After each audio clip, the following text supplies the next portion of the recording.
Bismillah walhamdulillah wassalatu wassalamu ala rasulillah wa ala alihi wa sahbihi wa man tabi'ahum ba'du. Saudara-saudara yang dimuliakan oleh Allah, pada kesempatan yang berbahagianya, ulun tuan ingin mengisahkan ataupun ingin menceritakan tentang iblis versi kitab Jauhar Mauhub wa Munabbihatul Qulub karangan Imam As-Suyuti. Mudah-mudahan bermanfaat bagi ulun tuan dan bermanfaat bagi saudara-saudara lun mustami'in yang mendengar pada kesempatan yang dimuliakan oleh Allah Ta'ala-Nya. Di dalam kelebihan sujud, Imam Suyuti menyebutkan yang bahawa sebuah sujud yang kita lakukan falaji adalah sertuh 20 ribetun. Lagi tak ibadat sertuh 20 ribetun. Yang itu meraih pahala sujud. Bahkan Imam Suyuti mengutarakan yang lagian. Dikarenakan ibadah iblis sebelum iblisnya mendapatkan laknat adalah sertuh 20 ribetun. 40 tahun sebagai khazinatul jannah, bendahara syurga, beribadah selama 40 tahun. Kemudian 40 tahun bersama malaikat. Kemudian 40 tahun ino di bumi ibadah iblis.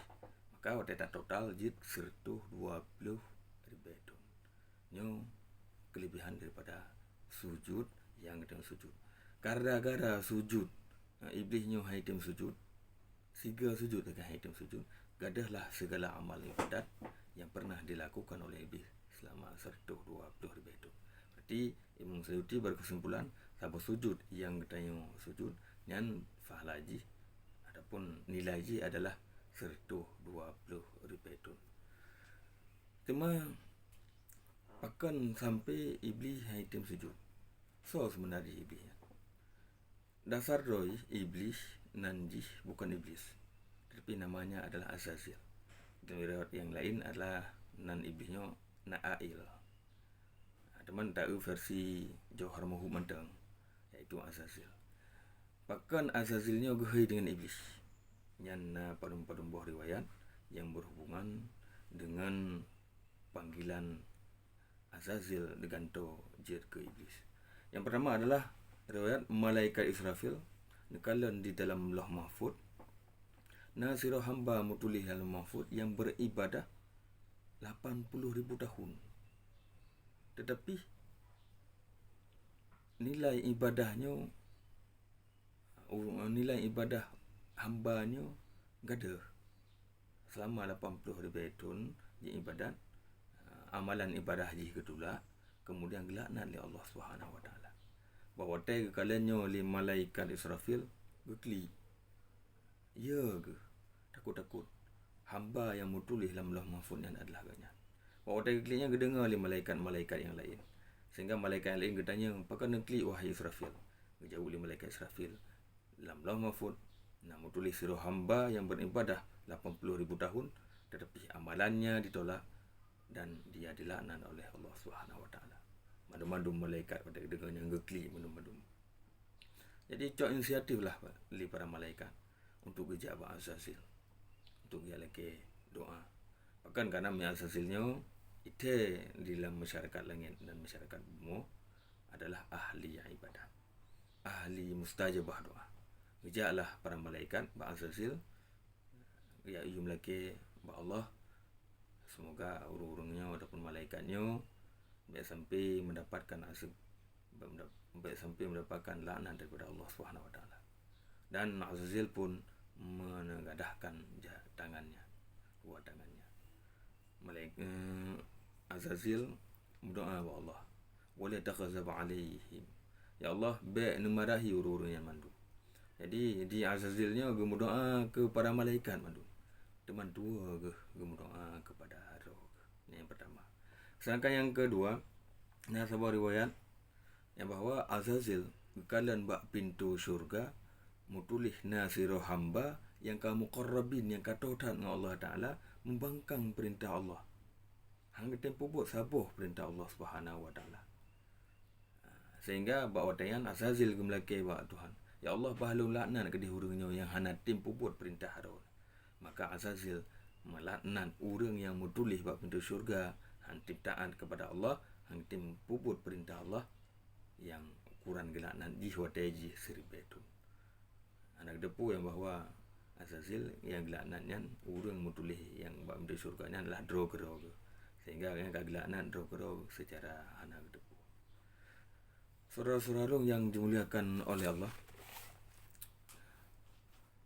Azazilnya merupakan salah satu hamba Allah Ta'ala yang sangat dikenal di atas langit, sehingga langit pun nan Azazil adalah abidin, yang ahli ibadat. Sedangkan langit yang kedua adalah raki'un, yang ahli ruku'.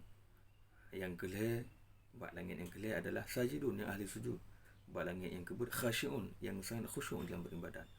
Langit yang kelima qanitun, yang paling taat kepada Allah Subhanahu wa taala. Yang keenam adalah mujtahidun, yang bersungguh-sungguh dalam beribadat kepada Allah Subhanahu wa taala. Dan yang ketujuh adalah zahidun, yang meninggalkan perkara-perkara yang bukan akhirat. Ini nan bantu bawahnya bukan sembarangan nama teman-teman sekalian. Sedangkan dalam Lauh Mahfuz tulis nan Azazil adalah iblis laknatillah. Nan mandum gadah akiji pakan karena gelawan perintah Allah Subhanahu wa taala. Dia sujud sabar sujud li Allah Subhanahu wa taala wa iblis enggan tidak mau melakukannya, sehingga Allah Subhanahu wa taala mengubah nama Azazil dan nama-nama yang mulia yang nabak langit, nama-nama iblisnya. Dari Azazil kepada iblis, yang makna daripada iblis adalah orang yang tidak mempunyai kebaikan sama sekali. Adapun orang yang putus asa daripada rahmat Allah Subhanahu wa taala. Maka kawan-kawan, saudara-saudara, rakan-rakan sekalian yang dirahmati oleh Allah, mari kita belajar daripada iblis yang hanya meninggalkan satu sujud tetapi mendapatkan laknat daripada Allah Subhanahu wa taala gara-gara satu sujud yang tidak mau sujud dikarenakan takabur yang ada di dalam hatinya. Maka mudah-mudahan katanya biar takabur lagi iblis, tak tinggalkan apapun, kadang ruh tak tinggalkan dari segala perintah Allah Subhanahu wa taala baik gara-gara ingkar kepada Allah taala. Tapi mungkin gara-gara ataupun gara-gara hal-hal yang lain yang bukan takabur.